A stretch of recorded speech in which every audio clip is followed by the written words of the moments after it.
Okay, so a bit of context for you. This is a map from 1944 and it shows the landing zones, the drop zones, the towns, the woodlands, and then the eventual city that was the location or the target for the 1st Airborne Division.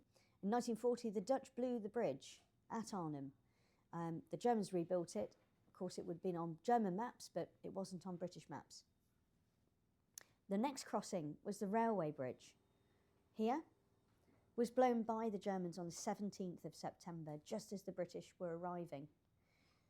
Arnhem itself has multiple routes in and out.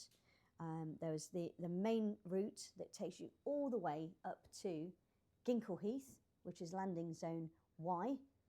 The second route is the railway line, and it cuts all the way through this countryside. Remember that really high embankment? It almost divides this area from the other. So you can imagine all these troops coming from Ginkle. There's other landing zones here. This is landing zone S, drop zone S. So this is where Stanley Biggs 181 landed, the KOSB. They all had to get across this railway line. And the Wolfhazer town, so where the tunnel and the culvert was, this is all along here. X and Z landing zones were here. Telephone Weg is here. There's the town of Hilsum, so you have another built-up area. This is all high ground and it dips down very suddenly into Oosterbeek, and this is where most of the fighting occurred.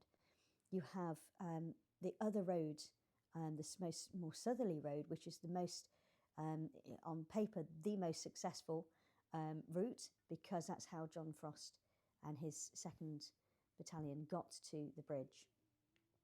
And that takes you along where the church is, the two-horsed house next door, and you've then got the station, the road going through underneath the railway line. Baskerville was here. Fortunately, everything was cut off and the Germans were pushing in from the north, from Arnhem, from Hilsum, and this then created the cauldron, the perimeter, which was almost a thumb shape.